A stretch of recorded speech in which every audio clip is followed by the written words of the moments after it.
Hi Eileen, how are you?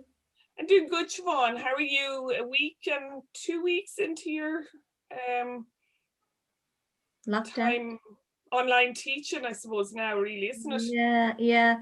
No, so I just wanted to touch base with you today to follow on from that really important conversation we had there about a week ago about how children might be grieving at the Yeah, moment and the feelings that come up and what parents and teachers can do, but I suppose predominantly parents at the moment because it's parents that the children are spending yeah. their lockdown with. Mm-hmm. So last time, Absolutely. yeah, last time, Eileen, we had mentioned about the importance of sitting with the children, acknowledging their feelings, allowing them to feel what they're feeling. And we And meant naming the emotions, naming them. naming, yeah, Mm. naming the emotions. And then towards the end, we just mentioned giving them avenues as well, then to express how they're feeling Yeah, yeah. too. And yeah, I suppose at the start, it's going back, and because I think it is important, it's recognizing how difficult, and I think we all do, how difficult it is for children at the moment, how confusing it is, how much they've lost in this, and looking at the child behind the behavior. If there is a behavior going on, for example, what I mentioned last week about the child calling the other child the COVID spreader, it's how to handle something like that. If you notice your child saying something like this to a sibling or to another child, Mm. and again, it's acknowledging it, like, I'm hearing you saying this, what's going on for you, like, it's instead of just straight away saying, don't say that, don't you dare say that, it's a horrible thing to say. It's, Mm. first of all, it's recognizing that there's a feeling or an emotion behind that for the Mm. child. Mm. I was telling you, Eileen, we've begun to explore the restorative practice approach ourselves at school. And Yeah, it's, even the questions that you're coached to ask are very helpful in this context, I think. So there's no blame, but you ask what happened that you said. said, whatever. And then what were you thinking at the time? What have you been thinking about since? Was somebody harmed um, by what you said, for example? And what could be done differently? And this is a really interesting part, I think. It's a What choice. the choice and what could be said differently. Mm. So we mentioned that rephrasing or helping the child to rephrase what they said could help here.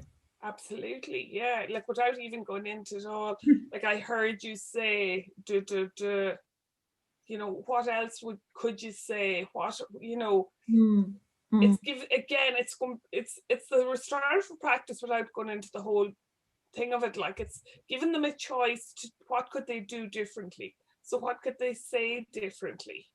yeah, And exactly. if they're saying this, like, what's going on? Like, you know, is it fear? Is it anger? And even for, like, say you're a mom and you hear your child saying something like this, it's even to say to the child, like, if you were angry or if you were sad or whatever, when you hear them saying it, to say, do you know, I feel really sad when I hear you saying that.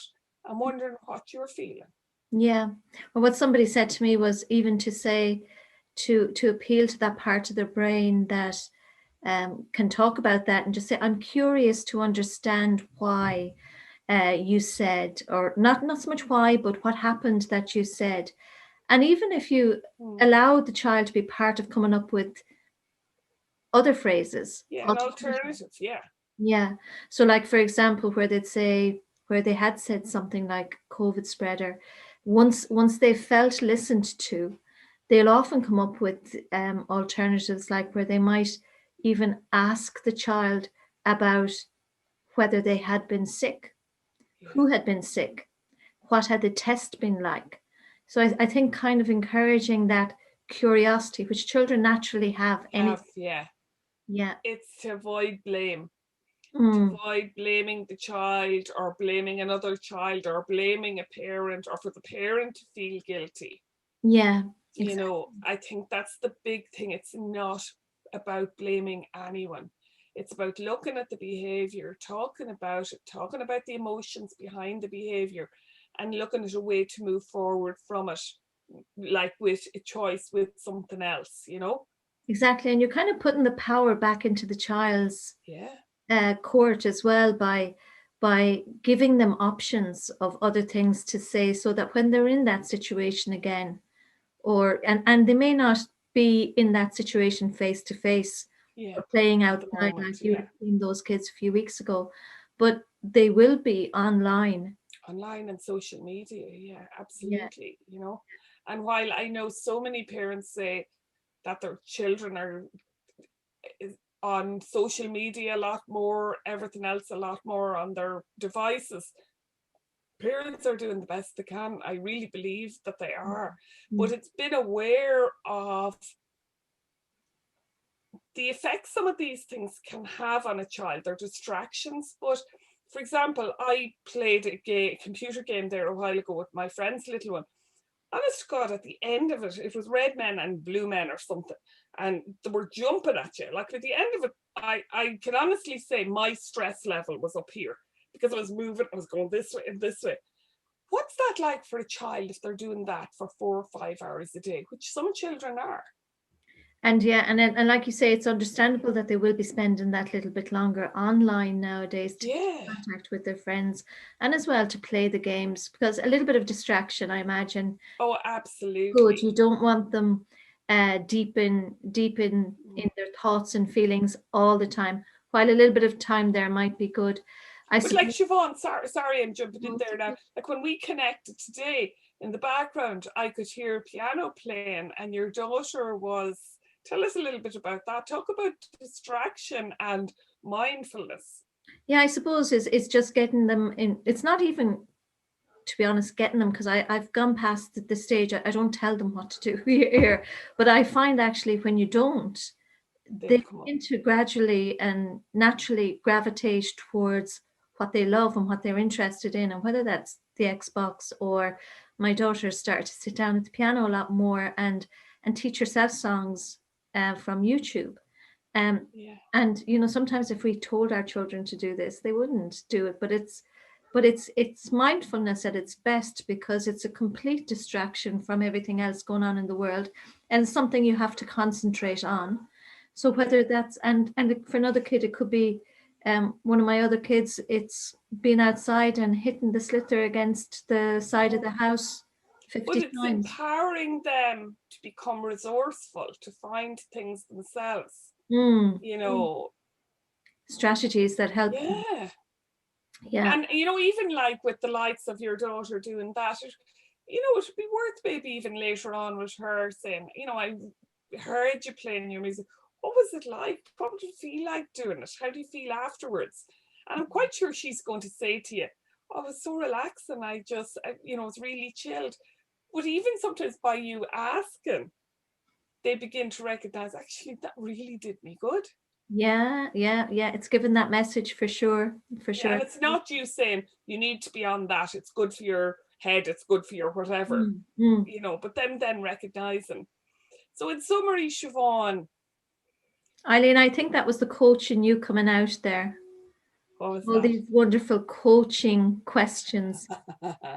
So very helpful though as parents, and very necessary to hear.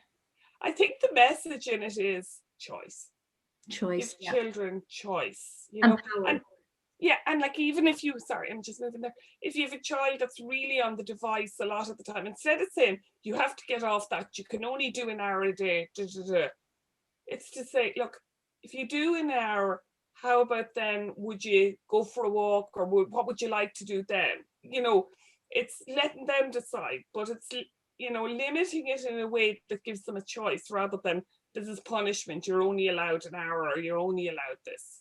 Yeah, exactly. Be part of, allow them to be part of even setting the rules around it. And Mm, I think, like when you mentioned earlier about how they can get you up to high dough and increase your yeah, stress levels, I suppose the most important thing there as well is that they have a little bit of time before they go to bed to switch, yeah, away from it to mm, come down. They might go up to high dough, but then just to give that time for them to come back down as absolutely, well, yeah. so they can relax. And I think we should get off technology now, Eileen, so we can Yeah, I come think down so, because on this lovely it's Friday. Friday evening here, and Smile. Like relaxing cuppa, and Yeah. we'll check in again in another week or so, Siobhan. Yeah. And if anybody has any queries, any questions, or anything around this area that they'd like us to maybe discuss, or also if you have any comments of things that we may have left out in this that you can add to it, absolutely feel free to comment below. Thanks, everybody. Because Eileen is coming from a psychotherapist point of view, and I suppose I would have the experience of being a school principal and teacher. So, you know, like it would be good to start a conversation on this. We might not have all the answers, but we certainly are happy to explore them. Absolutely. And I have to add a disclaimer, I'm not a parent, but I'm learning. You hear a lot from me about it, so. Absolutely. All right, Eileen, listen, take care.